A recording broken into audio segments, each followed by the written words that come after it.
Hey guys, it's Bella. Welcome back to my channel. I hope you guys are all having an incredible day today. In today's video, we are going to be covering an unsolved case, and this is probably the most requested case I've ever had on my channel, and it is just insane. Before we do get into it, I just quickly want to thank today's sponsor Audible for making this video possible. I'm so incredibly grateful to have been working with a brand that I love for so long and for their continued support of this series. Audible really is just my favorite way to listen to content on the go. When I'm walking Mia, I always have an audiobook on and playing, and it honestly makes the time fly by. And they have such an incredible selection of audiobooks across every genre: new releases, celebrity memoirs, wellness, motivation, romance, mystery and thrillers. Literally whatever I'm in the mood for, they have it. I'm currently listening to The Perfect Marriage by Geneva Rose. I'm only halfway through, so no spoilers please, but it's so good so far. Highly recommend.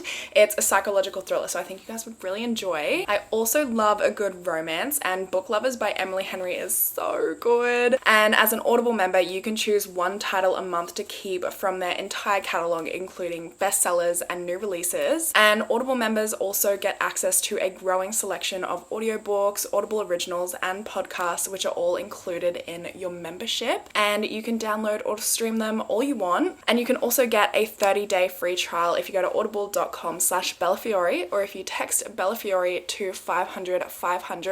So make sure you guys check that out. I will leave all of the information in the description box down below, and let's go ahead and get into today's video. So today we're going to be talking about the Noida double murders, also known as the Aarushi Talwar murder, and this case is insane. It's one of India's most notorious and paradoxical cases, and Time actually dubbed this case India's John Benet Ramsey case because it's full of classism, corruption, and a bungled investigation which has made this case almost unsolvable. As I mentioned, this case is often referred to as the Aarushi Talwar murder, and Aarushi was the 13, almost 14-year-old daughter of two well-off dentists, but she is not the only victim in this case, and I think it's important to remember that.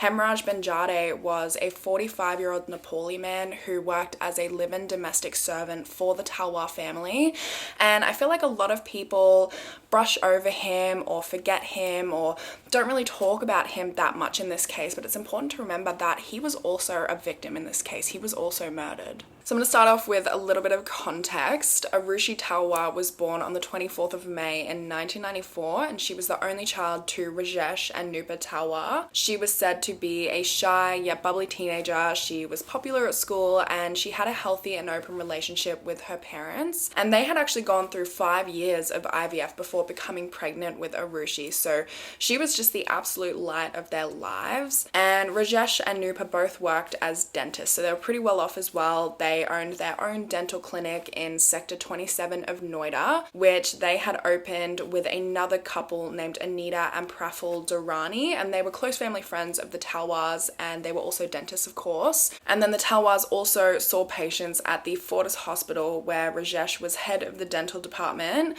and he also taught at the ITS Dental College in Greater Noida. So safe to say they were very busy people. They would leave home really early and they would come home really late, and so they hired some help for around the house, the apartment. They lived in an apartment in Sector 25 of Noida along with their daughter Aarushi, of course, and also their live-in domestic help Hemraj Banjade. And he would cook and he would look after the house and all of that sort of thing. There really isn't a lot of information about Hemraj, to be honest. All I could really find is that when this case took place in 2008, he was 45 years old. He was from the Aarushi district of Nepal, and he would send money back to his wife and children who still lived in Nepal. And then the Talwar family also had another housekeeper who would come once a week to tidy up the house as well. So on the 15th of May in 2008, Nupur Talwar went to work at the clinic from 9 a.m. until 1 p.m. and then she went and picked Aarushi up from school at 1:30 p.m., took her back to the apartment where Nupur, Aarushi, and Nupur's sister all had lunch together, and then Nupur went to work at the Fortis Hospital from 4 p.m. to 7 p.m. and she got home again began at 7:30 p.m. And then Rajesh was working at a few of their different jobs that day from 8:45 a.m. until 8:30 p.m.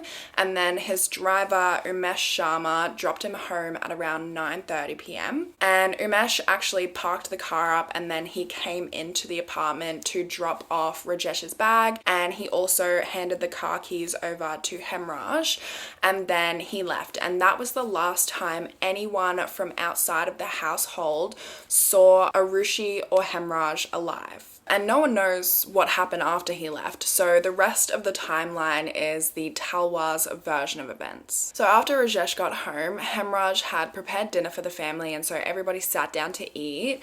And in 9 days, it was going to be Arushi's 14th birthday, and her present that Rajesh and Nupa had purchased for her had actually just arrived in the mail that day. They got her a Sony digital camera, and they were just so excited to give it to her that they decided to give it to her as an early birthday present at dinner that night.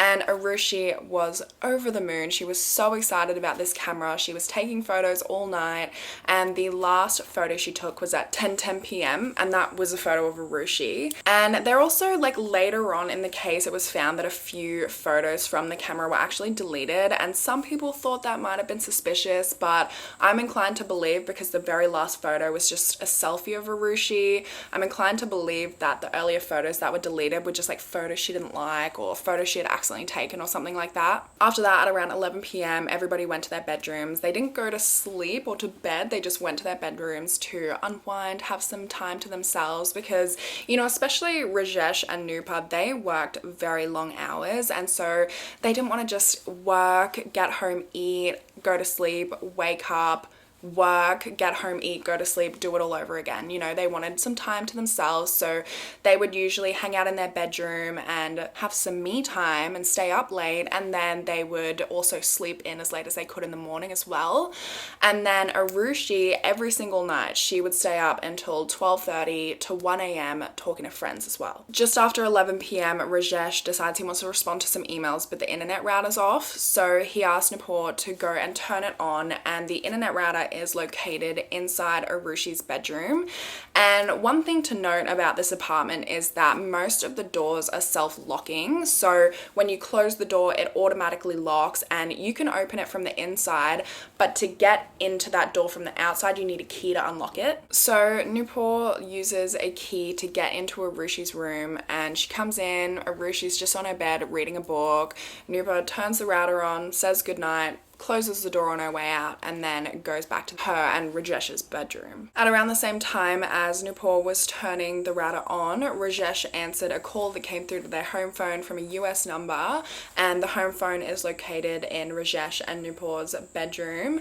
And then he answered emails until 11:41 p.m. That's when his last email was sent, but the internet continued to be used until 12:08 a.m. So it's assumed that he kind of just stayed up surfing the web until 12:08. At around the same time as that last recorded internet usage, Arushi's friend Anmol tried to text her mobile phone. She hadn't been answering all night. He tried to call her mobile phone but got no response.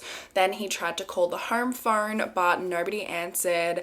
And at 12:30 a.m. he tried to text her again, but this text wasn't even received by Arushi's phone, which, like I said, is really out of character, because almost every single night she stayed up until about 1 a.m. talking to friends, but on this particular night her phone had been inactive since 9:10 p.m. The next morning, on the 16th of May 2008, Bharti Mandel, the Talwar's housekeeper that would come once a week, she arrived at the Talwar's apartment at 6:01 a.m. for her shift, and this is the time that she would normally come every single week. And obviously, like I mentioned, the Talwars like to sleep in, and so Hemraj would normally come and let her into the apartment, but on this day he didn't come and answer the door, and so she tried to open the outer gate herself, but it was locked. And so let me tell you guys a little bit about how you get into this apartment, because it's a little confusing. There's like 3 entrances you have to go through before you can actually get into the Talwar's apartment. It was in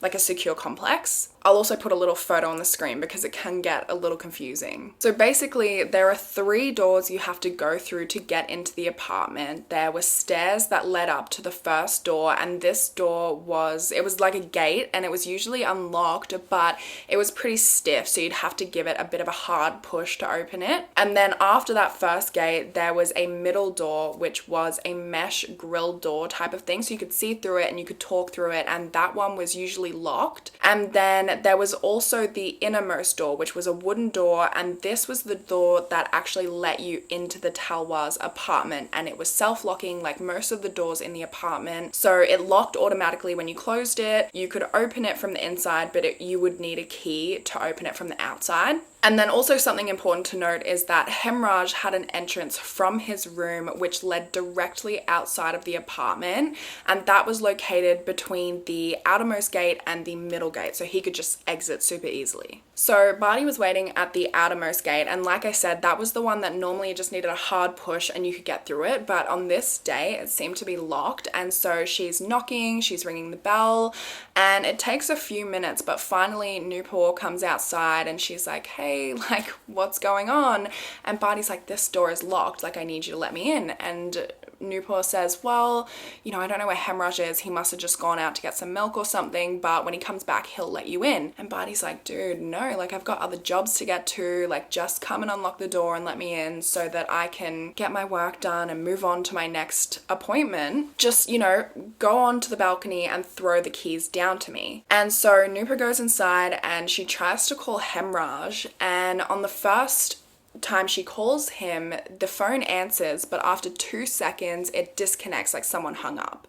And then she tries to call him again, but this call goes straight to voicemail, it doesn't even ring. So obviously someone's like turned the phone off or something. So Nupur goes back outside to Barty and she's like, hey, can you just try and unlock the door again, like try and open it again, it's normally not locked.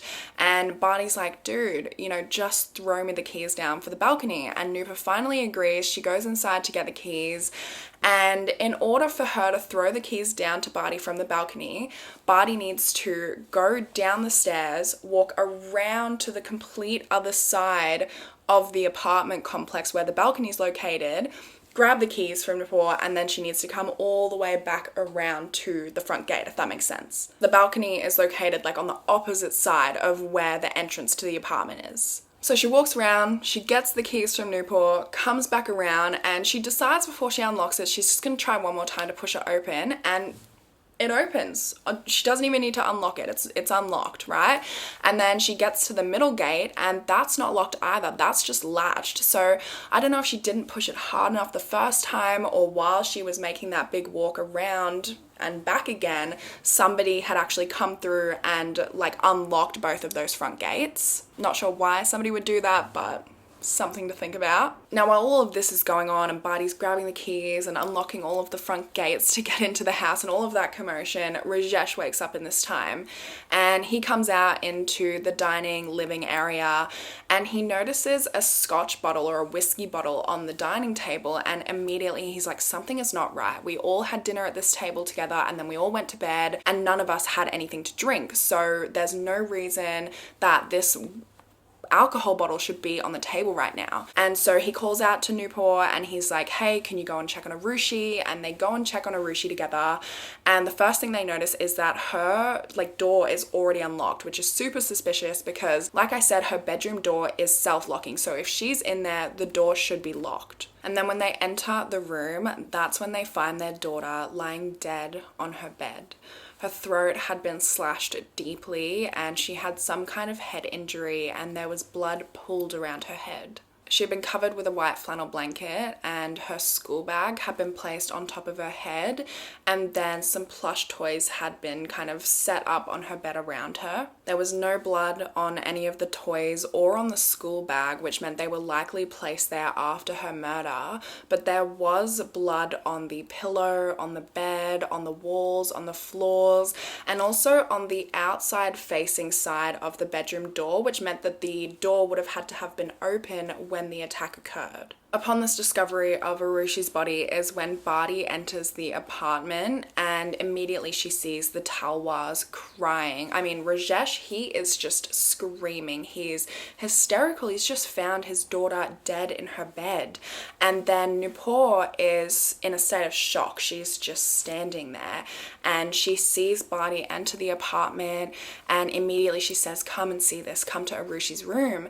And she brings her to the room, but for obvious reasons, Badi doesn't want to enter the room. So Nupur goes there and she like kind of peels the blanket off Aarushi, which is when Badi sees all of the blood. She sees that Arushi's throat has been slit, and that's when Nupur starts saying, look at what Hemraj has done, and immediately starts blaming Hemraj. Obviously, this is such an uncomfortable situation for Badi, and so she ends up saying, do you need anything from me? And they say no, and so she leaves to go to her next job, which I cannot imagine how that would have been for her, like going as if it's a normal work day after you've just seen something so traumatizing. A 13-year-old girl dead on her bed in a pool of blood, like that is so traumatizing. After Badi leaves, the Talwars don't call the police. The next thing they do is they start calling friends and family and inviting them over to the apartment.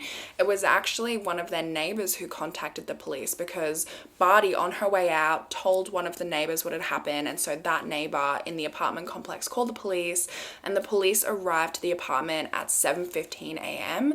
and by the time they got there, there was already 21 people in the apartment. There was 15 people in the living room area, and then another 5 to 6 people in Rajesh and Nupur's bedroom. No one was inside Arushi's room when the police arrived there, but the police said that the crime scene had just been completely trampled on and was just so far beyond contaminated. The police still did scan the apartment for any DNA or evidence, and unfortunately the 28 fingerprints they found just weren't viable because they were smudged, and there was just so many people in the apartment that it was just too contaminated for really any evidence to matter. They did find though that there were no signs of a break-in or forced entry. As I mentioned, when Aarushi was found, there was a blanket covering her body and then a school bag covering her head and some plush toys placed around her, and there was no blood on the bag or the school toys, which led investigators to believe that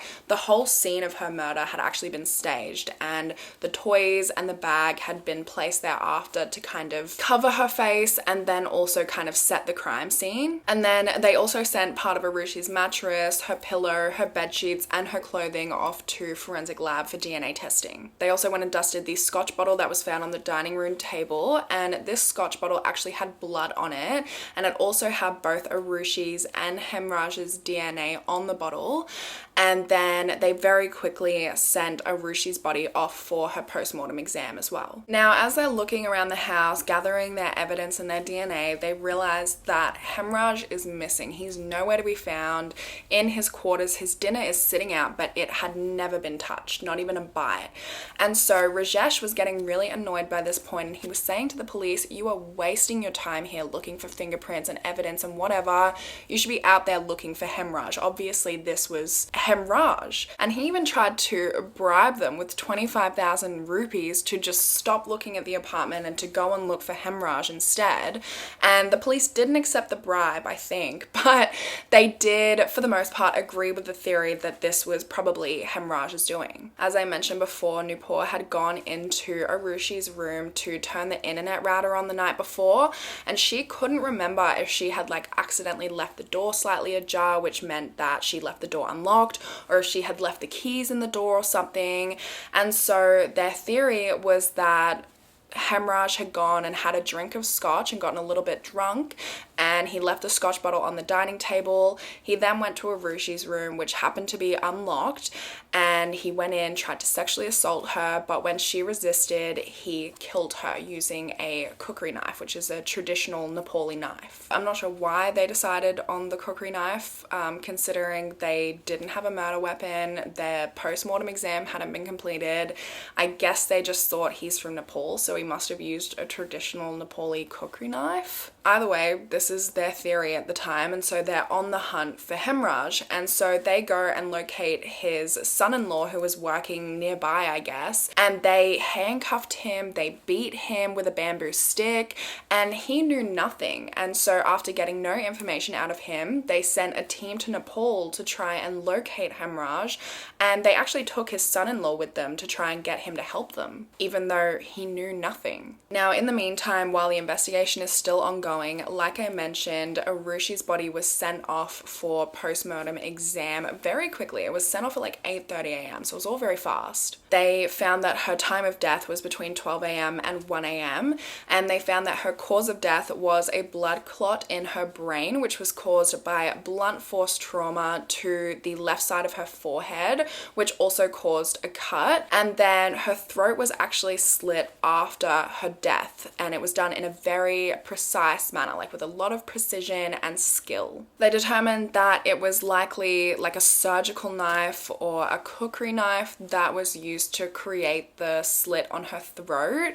But this, there's been a lot of contention about what the murder weapon could have been, and they've never found either of the murder weapons. There was some speculation that one of Rajesh's golf clubs could have been used, but there was just no evidence. There was also allegedly no evidence that she had been raped, but there was evidence to suggest that her pants and her underwear had been taken off, and then her genitals were cleaned, and then her clothes were put back on, which is definitely odd. And there has been a lot of contention about whether or not she was sexually assaulted, so this is again something we're going to talk about more later on. Now, the post-mortem exam was completed within 4 hours, which is crazy fast. Like, Arushi's body was already back at the Talwar's apartment by 1 p.m, and they put her body on ice slabs because they wanted to slow down the decomposition process, because the autopsy, where the autopsy was done, was so hot. Apparently there was like no aircon, no fans, it was like a sauna in there, and so the body was decomposing pretty quickly. And then by 4 p.m, Aarushi was cremated, and the Talwars did have permission from the police to do this. They said, we've got all of the evidence we need,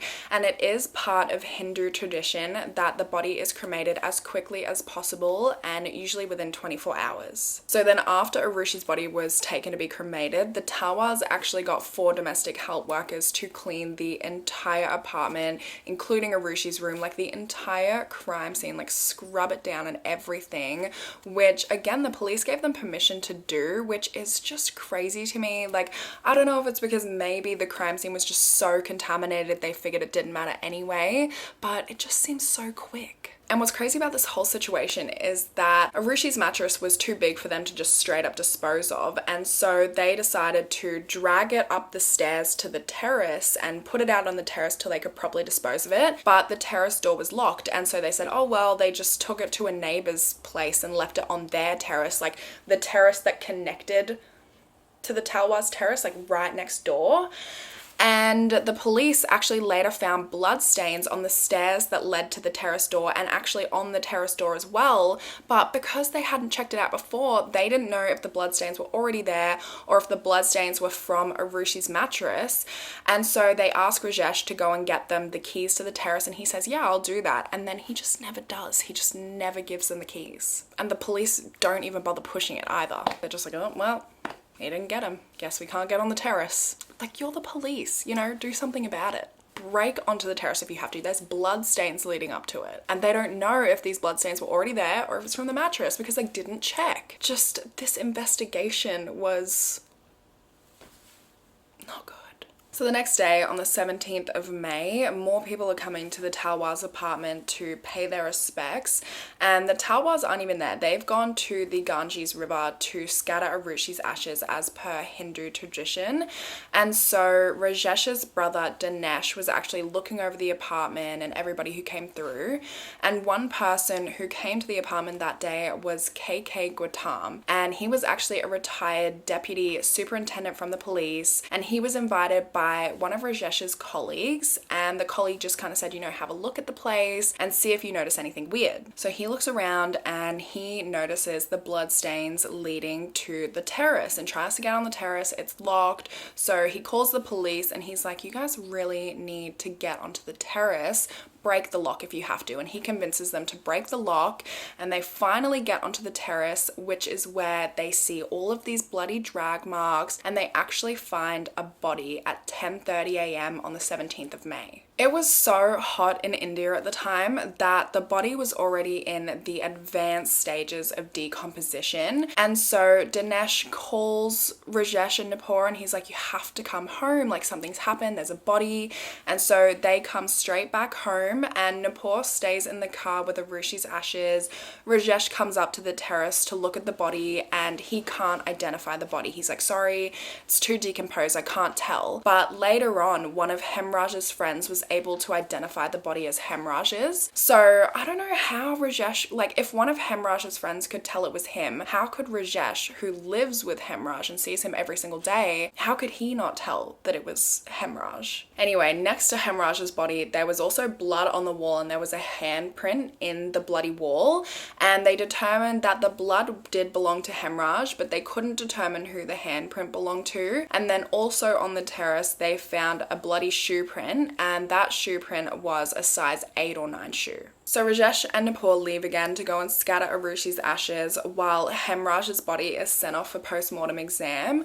And what's so crazy about this to me is they just dragged his body. They dragged it down the terrace stairs, through the apartment in front of everyone, right? All of the colleagues, acquaintances, friends, family who were in the apartment. The media had heard about this case, and it was like blowing up in the media. So there was a bunch of media swarming the place, and they just dragged Hemraj's body down to be transported to postmortem exam in front of all these people. It just seems so disrespectful to me to treat his body with such carelessness and disrespect in front of so many people. They didn't even cordon off the terrace as a crime scene. And then even after the discovery of Hemraj's body, they still didn't let his son-in-law go, or they didn't let him contact any friends, family, anyone for another 9 days. Hemraj's autopsy showed that he was murdered at the same time as Aarushi, so between 12 a.m. and 1 a.m. in the very early hours of the 16th of May in 2008,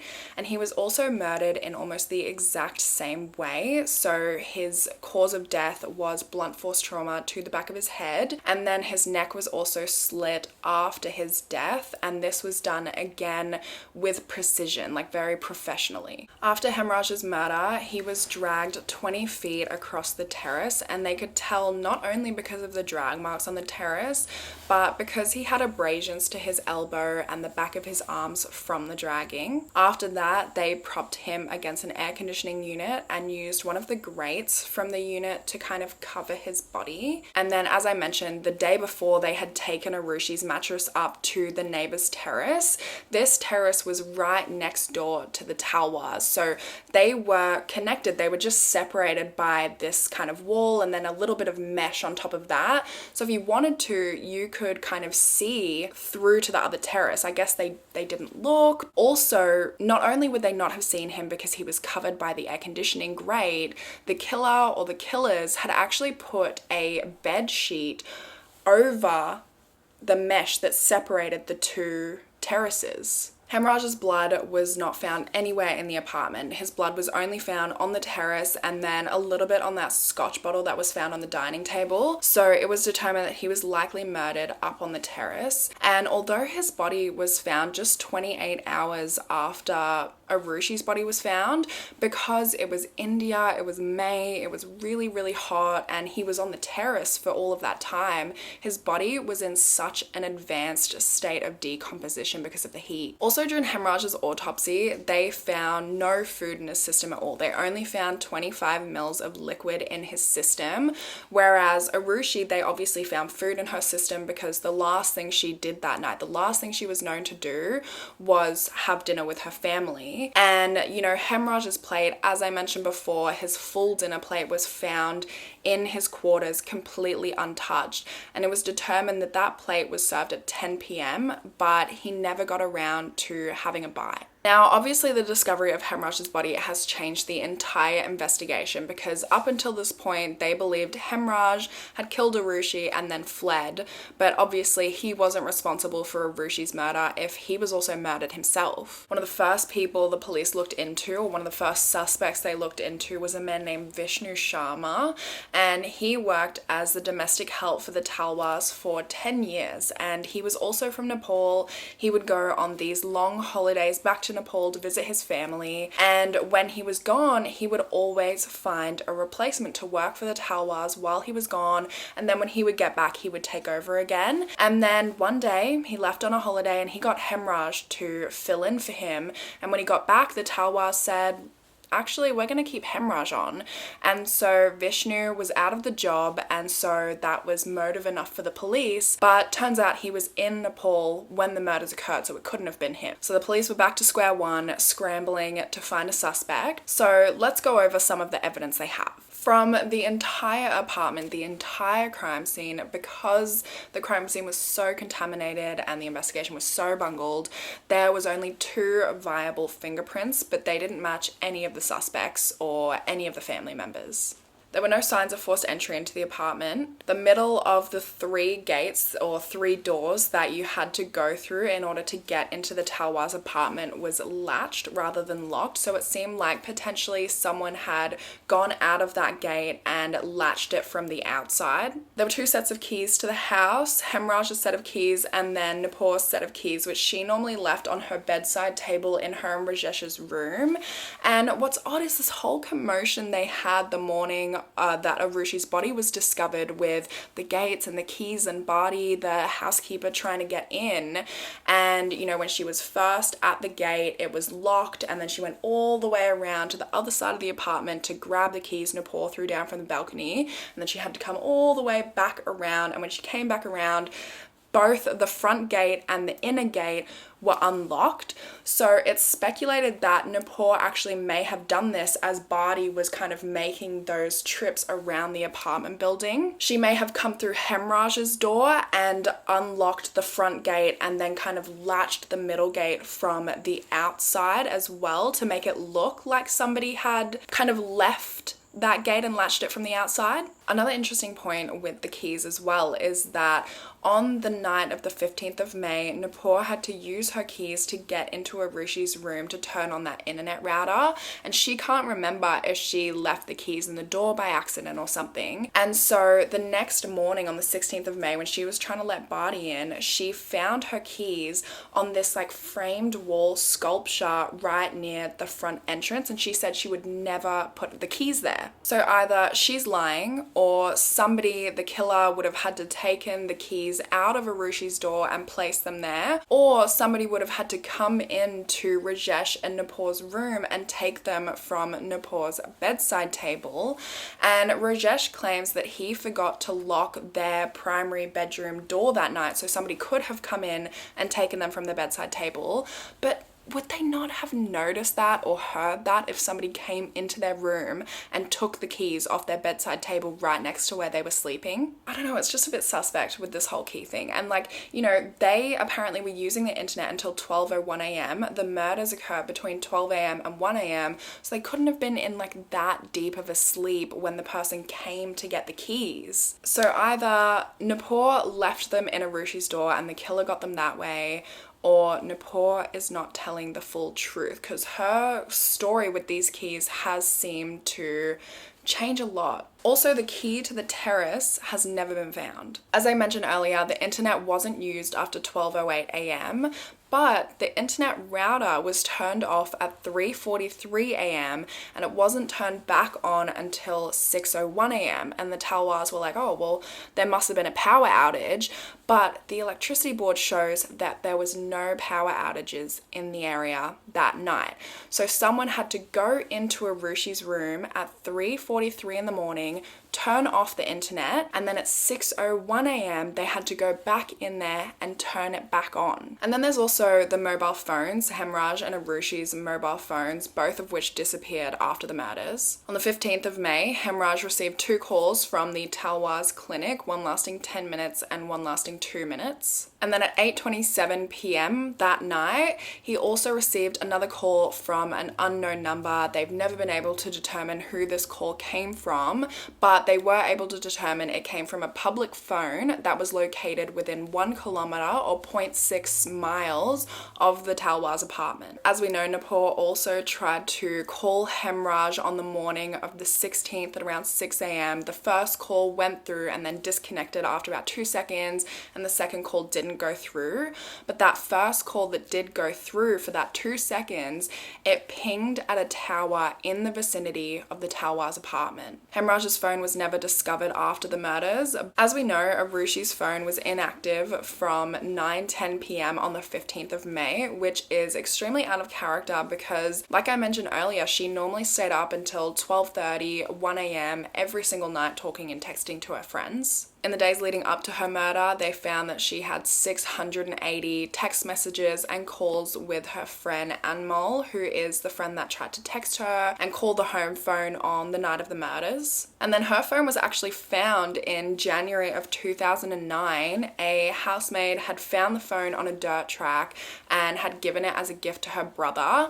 He wiped the phone, he got a new SIM card, the police managed to track it and arrested him, and then they found that he really had no idea. He was like, my sister just gave this to me, she found it on a dirt track, and they were like, okay, like he has nothing to do with the murder. And so they released him, and the phone had been wiped, so they weren't able to find anything of value on it. Now, something that I found really interesting is that Nepal's phone was actually turned off from 7:40 p.m. on the 15th of May, and it wasn't turned back on until 1 p.m. on the 18th of May. And her phone had not been turned off once, even for a second, in the 60 days prior to the murder. Obviously, another piece of evidence is the scotch or the whiskey bottle that was found on the dining room table, and it had both Hemraj and Aarushi's blood on it and some unidentified DNA. And what's interesting about this is that they got this out of the liquor cabinet, and the liquor cabinet is hidden behind a wooden panel. Like, you wouldn't know it's there unless you knew it was there, you know what I mean? So that, alongside the fact that there was no forced entry, also the fact that Aarushi's face was covered, which indicates that the killer felt guilt and knew the person they were killing. All of these things together obviously indicate that the killer or the killers knew the Talwars very well, or they were the Talwars, I don't know, but it had to be someone who was very close to them and had access to the house, most likely. Because also, if you were just breaking in, which first of all, there's no signs of a break-in or forced entry, but if you were breaking in, why would you bother to hide the victim's face? Another thing that made this case really difficult is that the doctor that performed Aarushi's post-mortem exam actually changed her autopsy report 6 times over the 3 years following the murders. Originally, he said there was nothing abnormal to indicate a rape, but then he later said that the opening of her vaginal cavity was prominent in size. He later added some comments disparaging the condition of her hymen. He then later added that her clothes were taken off, her genitals were washed, and her clothes were then placed back on afterwards, and that the plush toys were placed near her body post-mortem. And this is something that the Talwars, for some reason, like, really seemed to disagree with. They didn't think it was the truth. I'm not sure why. And in fact, they actually changed their stories and their statements and went back on their words a lot following the murders. And then later on, the doctor even says that there were 2 female DNA profiles on Aarushi's swab. One was Aarushi's DNA and one belonged to an unidentified female, which indicated that these swabs had been contaminated. And this contamination was later confirmed when, upon second examination, none of Aarushi's DNA was found on these swabs at all. And then her autopsy file just went missing. And the person behind, the DNA contamination and the stealing of her autopsy report has never been identified. The Center for DNA Fingerprinting and Diagnostics said, and I quote, "There had been a conspiracy to destroy evidence that Aarushi might have been sexually assaulted on the night of the murder." So with the evidence they have, the obvious suspects are the Talwars. And so on the 23rd of May in 2008, Rajesh Talwar is arrested. Mind you, the police were under huge pressure to solve this case. They were under major scrutiny from the media and the public because the media, like this case was going insane in the media, and so there was so much pressure on the police to solve this case, and they just kind of wanted to arrest someone, and so they arrested Rajesh with no actual evidence. The only evidence they had was circumstantial, and I have to blame them for that as well, because if they didn't completely fudge the crime scene, then there may have been some actual DNA to point to whoever committed these murders. They messed the whole thing up so badly that there was only 2 viable fingerprints from the entire apartment and terrace, only 2 viable fingerprints. There was no other DNA or evidence that they were able to retrieve, and those 2 fingerprints have never been matched either. So Rajesh is arrested, and they have this theory that these are like honor killings, right? So the perpetrator has murdered the victims because they believe that the victims have brought some kind of shame on their family, and so there's a couple of theories surrounding this. And before we get into these theories, I just quickly want to say again that there's a lot of contention about whether or not Aarushi was sexually assaulted because she was cremated so early on, and the doctor who performed her autopsy has changed his report so many times that it's believed he may be trying to cover up some sort of sexual assault, but either way, we will never know for sure. It's impossible to know. So the first theory is that Aarushi and Hemraj were having an affair, and Aarushi was obviously 13. She was just 9 days away from her 14th birthday, and Hemraj was 45. And so this would just be wrong on so many levels.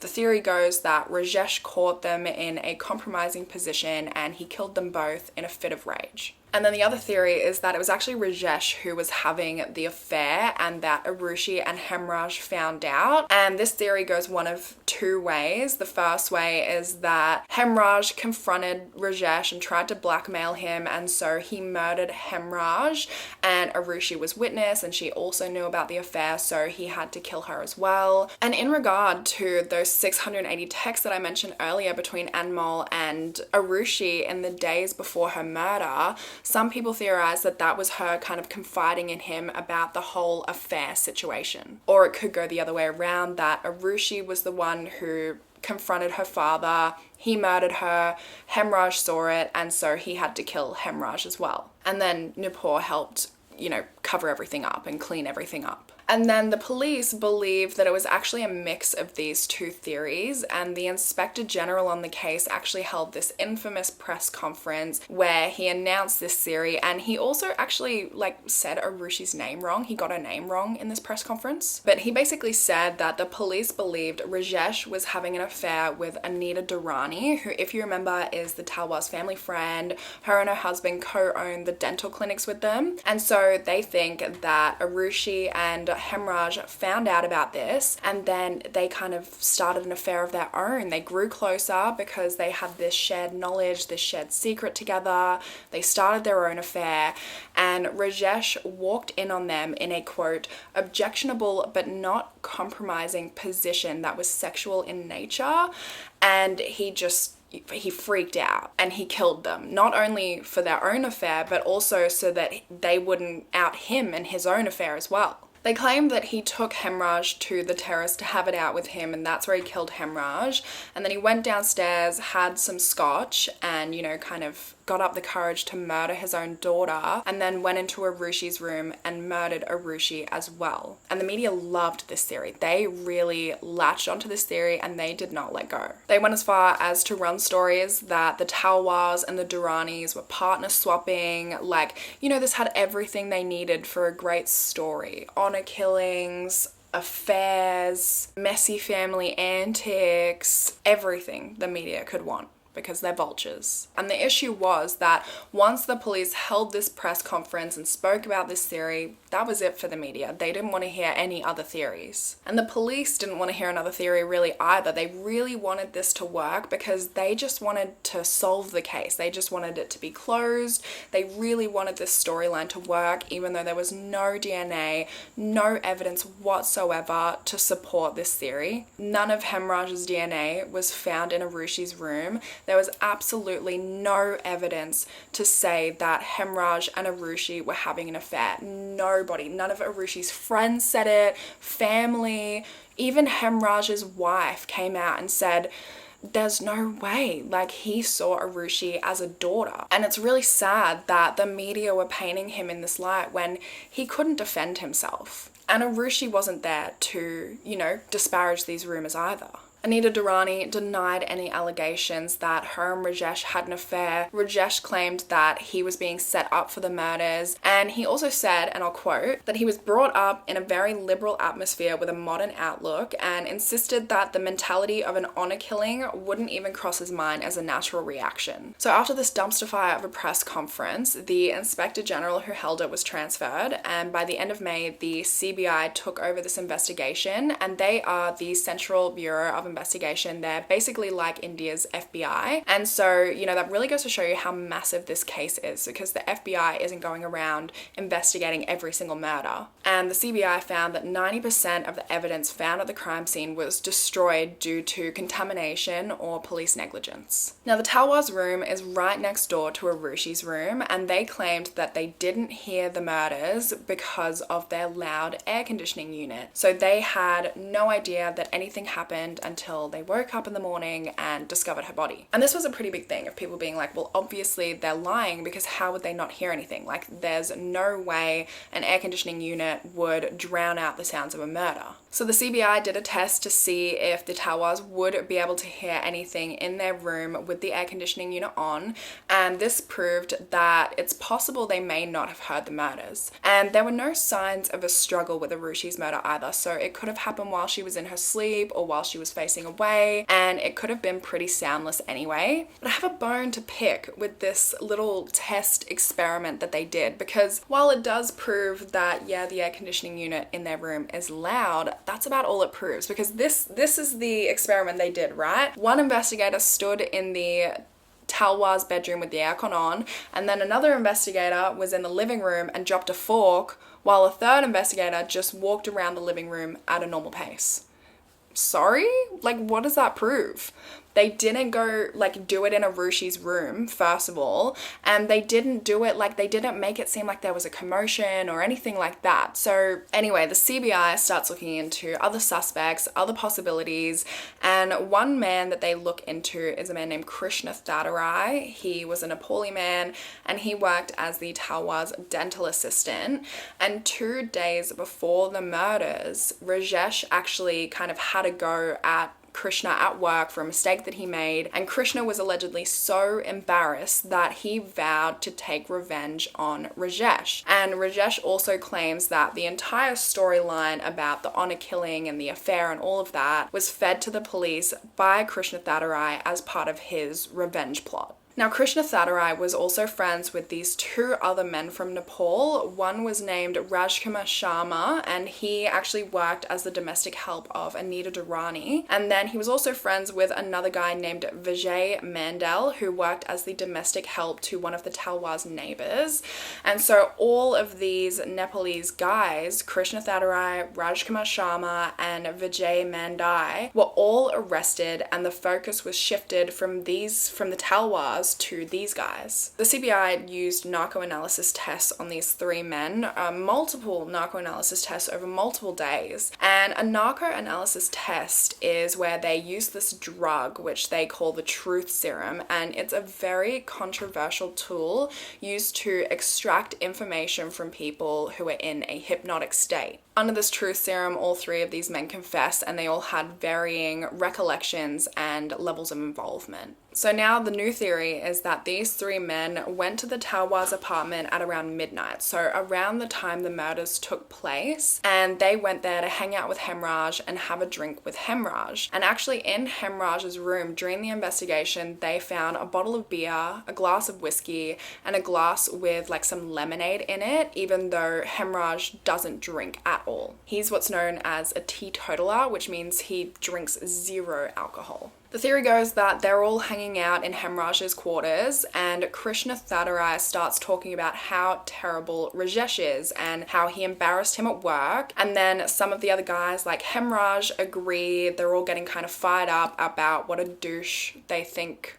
Rajesh is, and they're all getting a little bit drunk by this point. The men then go to Aarushi's room, and it just happens to be unlocked, and they're trying to sexually assault her, which Hemraj is not on board with. And he's like, you know, Rajesh sucks, but neither he nor Aarushi deserve this, and he threatens to make a scene. And so Krishna Thadarai murders Aarushi and then takes Hemraj up to the terrace to have it out with him, and murders Hemraj up there as well. And then when the police come up with this new theory, Rajesh is released due to a lack of evidence, and this was 50 days after Rajesh was first arrested. Now again, there's a lot of things here that just don't make any sense, but the police are so desperate to pin someone for these murders that they just want it to fit. First of all, there was no evidence or DNA to suggest that these three men were ever in the Talwar's apartment at all, and the only evidence they had were these narco analysis tests, which first of all are notoriously unreliable. They're not even admissible in court. Like, even though they believe these guys are the murderers because of these narco analysis tests or whatever reason they think these guys are the murderers,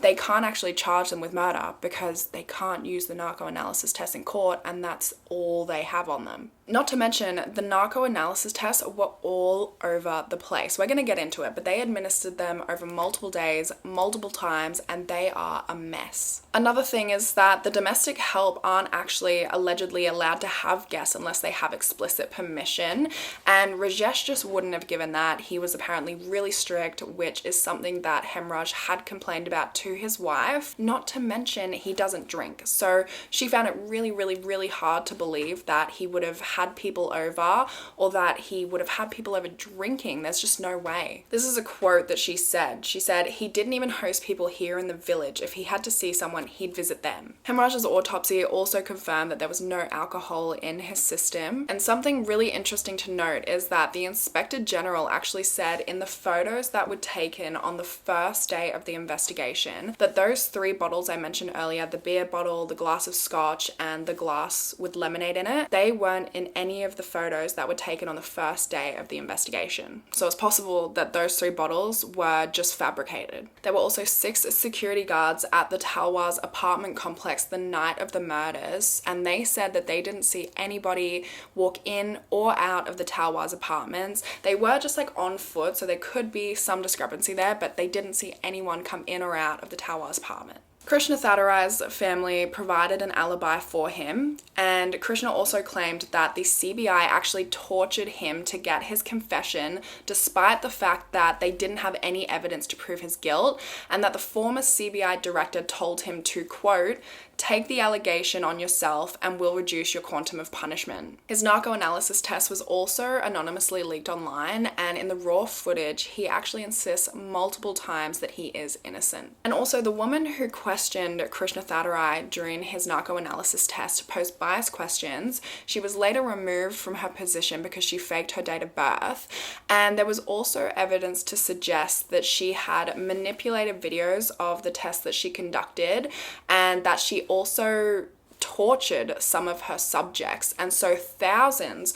of her narco analysis tests came into question. Vijay Mandal also claimed that he was beaten and bribed to say that he was an eyewitness to the murders, and the defense lawyer of the three men also claimed the CBI tried to bribe Rajkumar Sharma by saying, "We'll give you fame if you say Krishna Thadarai committed the murders," but Rajkumar refused to do so. The CBI also retrieved a cookery knife from Thadarai's family's home, which had blood on it, and they got 8 experts to say, yeah, we reckon this could be the knife that was used to slit the victims' throats, But turns out the blood that was on this cookery knife was not even human. In the end, because the narco-analysis tests were inadmissible, the men claimed that they were coerced and beaten into their confessions, and they all had alibis for the night of the murders. The CBI had to release all 3 of them. So the CBI then focused their efforts back on the Talwars. They seized a golf club from the Talwars' attic from their apartment, and they said that the distinct shape of the golf club could have been what was used to murder Aarushi and Hemraj.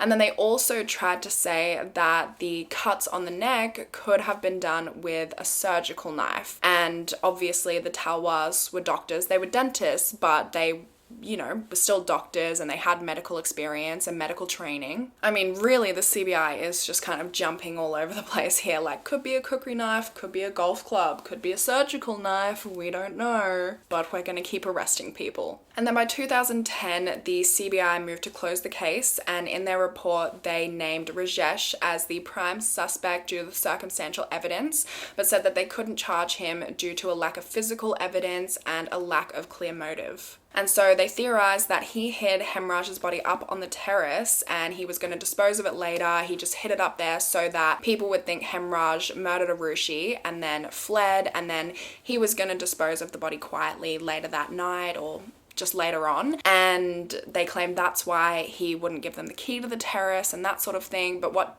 confuses me about that theory is that, like, immediately after they discovered Arushi's body, they invited like 20 people over to their house, which doesn't seem like the best idea if you need to go and quietly dispose of a body you've got on the roof. Maybe he just assumed that, they're family friends, so they'll leave them alone at nighttime and he can dispose of it then. I don't know, because they didn't call the police. They only called the friends and the family. Anyway, so in January 2011, the Talwars filed a petition against the CBI trying to close the case, and that was rejected. And then on the 25th of January in 2011, Rajesh was actually attacked when a man slashed his face, his head, and his fingers outside of the court premises. After the media kind of latched onto the story that it was the Talwars, the public latched onto that story, and I think to this day they probably have not let it go. And then in February of 2011, the CBI decided that they actually did have enough evidence to charge the Talwars, and so they arrested Rajesh and Nupur Talwar, and their trial began on the 11th of May in 2013. In court, the Talwars asked for more DNA testing to be done on the bloody handprint that was found on the terrace near Hemraj's body, the 2 bloody fingerprints that were found on the whiskey bottle, and also on the golf club that the CBI were trying to say was the murder weapon. And the courts actually refused, which is super bizarre to me, because wouldn't you want as much DNA testing to be done as possible if you're trying to convict someone of murder? Wouldn't you want to prove beyond a reasonable doubt that these people are guilty before you send them to prison? And surely the Talwars wouldn't request this DNA testing to be done if they thought there was any way that the DNA testing would lead back to them being the killers. Also during the trial, Hemraj's wife testified, and she said, quote, "He did not say much about the family, but told me that the doctor, meaning Rajesh, used to get angry every now and then. He said he would be furious even in small matters." It also came out that apparently Hemraj had told a friend of his who worked as a social worker that he feared for his life and also the life of some of his near and dear ones, but this couldn't be confirmed. The trial ended on the 25th of November in 2013, and both Rajesh Talwar and Nupur Talwar were found guilty and were convicted of the 2 murders, destruction of evidence, and misleading at the probe, and they were both sentenced to life in prison. After the trial, Hemraj's wife did an interview with Open Magazine, and she said she was bedridden for months after her husband's death,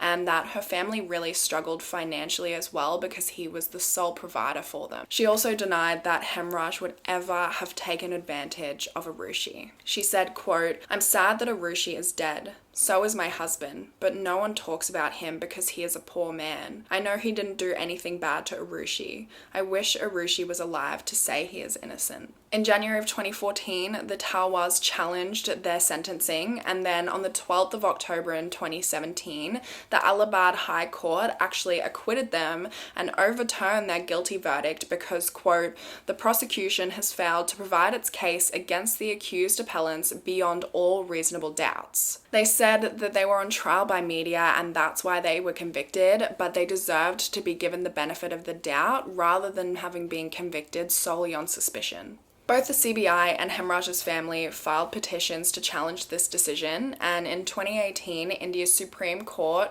agreed to hear their joint appeal regarding the matter, and that's where we're at today. This case is just so crazy. I have such a hard time with it.